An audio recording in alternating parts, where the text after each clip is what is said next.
I was only working part-time at a gas station to pay rent to my parents and buy some food for myself. Then one day, I was alone in my room when somehow I fell down from the stairs. The next thing I remember is waking up in the hospital feeling sleepy, with my mom, dad, and uncle sitting next to me.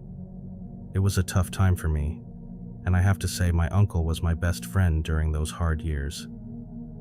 My uncle talked to my boss and got me a week off from work. Then he came to me and said he had booked a place for just me and him to go and stay for a few days.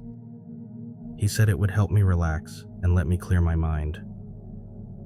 When I got out of the hospital, my uncle took me home and told me to pack a bag. I didn't know what was happening or where my uncle was taking me. He stood there leaning against the doorframe of my bedroom. I stopped packing and turned to my Uncle Tom. "Where are we going?" He just smiled and said, "It's a surprise. You'll enjoy it." My uncle never lied, so I knew it wouldn't be something bad. It turned out we were going to visit Boston for the first time. My uncle really wanted us to have a great time on our relaxation trip, as he called it. We got there late in the afternoon, and for the rest of that evening, I just went to bed early. The Airbnb was a small house with 2 bedrooms in a regular neighborhood.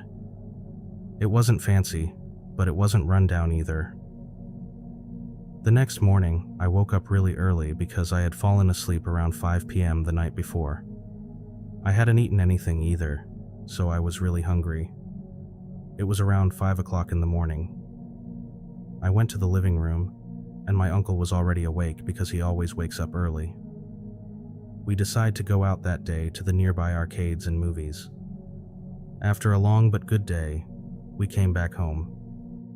We ordered some food and watched some movies.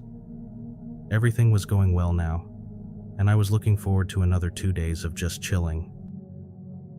That was until 2 a.m. that night, when I was suddenly woken up by a loud noise coming from downstairs. I thought it was just a car passing by, or maybe my uncle getting up for a drink. But then I realized it wasn't my uncle.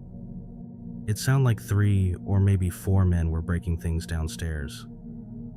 That's the best way I can describe the noise. I lay in bed for a few seconds, trying to figure out what was happening. Then suddenly my uncle, still in his nightgown, comes into my room and quietly closes the door behind him. When he looked at me, I could see fear in his eyes. After 10 seconds of closing the door and just staring at me, he tells me there are men downstairs who broke in. Those people downstairs were messing up the house and taking stuff like the TV and other things. My room didn't have a lock on the door, so it was clear those guys would come upstairs next. I don't know if they thought the house was empty, but my uncle said we had to stay away from them no matter what. He said they probably had weapons, and we didn't. As I lay there, I heard the intruders going through the drawers and taking things from the house. They were getting closer and closer to the room where we were hiding. I was really scared. I couldn't believe that this was happening to me during a holiday in an Airbnb that was supposed to help me relax, not make me worried. I was stuck and didn't know what to do. Suddenly, the door to the room opened, and 2 people showed up in the doorway. The room was dark, and we had turned off our lights when we heard them coming upstairs. I was going to scream, but one of them put a finger to their lips, telling me to be quiet. They didn't care about us. They knew we were in the house, but they just left us alone in the room. All they wanted was for us to stay quiet and not call the police. I had no clue that the owner of the house owed money to what seemed like a gang, and neither did my uncle. After they leave, we called the police and began packing our bags. Police discovered that the owner of the Airbnb had a criminal history and had been using the house for some illegal activities. We were fortunate to have gotten away without getting hurt. But the incident has made me very afraid of renting properties online or through apps in general. From now on, I'll only stay in hotels with good reputations.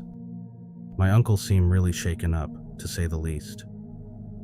I guess an experience like that affects a person with a healthy mind more than someone who's already struggling.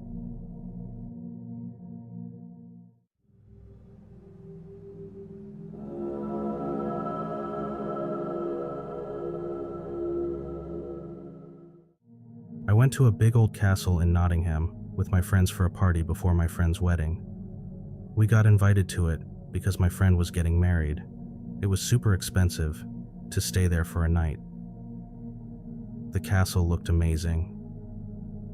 We booked it on Airbnb for the weekend, but it was the best place for a pre-wedding party. The land around the castle was huge, about 800 acres. Fields for animals to graze, and even a lake in the east corner. When we went inside the castle, I suddenly felt scared. It looked like something from a fancy TV show, like Downton Abbey, or those old gangster movies. It felt like the castle was alive and had its own character. The walls had pictures of the people who owned it before, all wearing fancy clothes. This place was all about rich families who had lots of money for a long time. My friend, who was having her hen party, rented the castle for the weekend. So we had 2 nights of fun there. Her husband's dad paid for everything, as it's a tradition in English weddings. The next day, while we were exploring the castle, feeling pretty tired from drinking, we found a secret door in the basement. The door was made of stone and had some words in Latin on it. We used Google to figure out what it said. It meant something like, "Go down into the darkness and you might never come back." My friends weren't sure about going down, but I thought it made the party even more exciting. I really wanted to see what was down there. My friend said we probably weren't supposed to go. Maybe it was against the rules. But I looked at her and said, "You rented the whole castle and land, didn't you?" She said, "Yep." "Well, let's go then." So I opened the door and went into the dark, narrow tunnels under the castle. The walls were rough and had more Latin writing as we went deeper. As I walked on, I felt something strange, like I wasn't supposed to be there. The feeling was like when I used to sneak biscuits as a kid, knowing my mom might catch me. It scared me, even though I knew nobody was watching. My hair stood up, and then I realized we were totally lost after about 10 minutes of wandering in these tunnels. We kept going in these tunnels that felt like they'd never end. We were being too brave. I didn't know how to get back to the castle's main floor, or even find the door we came through. It seemed like the whole castle had hidden tunnels and places underground. Our only light was from our friend's phone, but she wasn't much help. She just stood behind me, shining the light on my back most of the time. We tried to go back the way we came, remembering each Latin writing we saw. The tunnels were so complicated, with intersections every few yards. The writing on the walls got scarier as we went deeper. It was like they were telling us we were in big trouble because we're just normal humans. It was all really creepy. Whoever owned this place before and wrote this stuff must have been really odd. We felt stuck and afraid, but I had to keep going in the direction I thought would lead us back to the door. After what felt like a long time, my friends were crying behind me, trying to get phone service to call the police. Finally, I found a staircase that went up to the castle.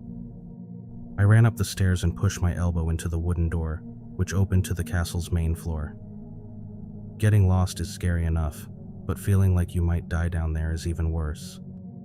What really scared us was that if we hadn't found a way out, we couldn't call for help because there was no signal. We could have starved to death, or nobody would have found us. If we stayed down there and kept screaming for help every hour, maybe the owners would eventually come back and find us. They might wonder why we hadn't left on our own. It would have been better if they had just locked those tunnel doors.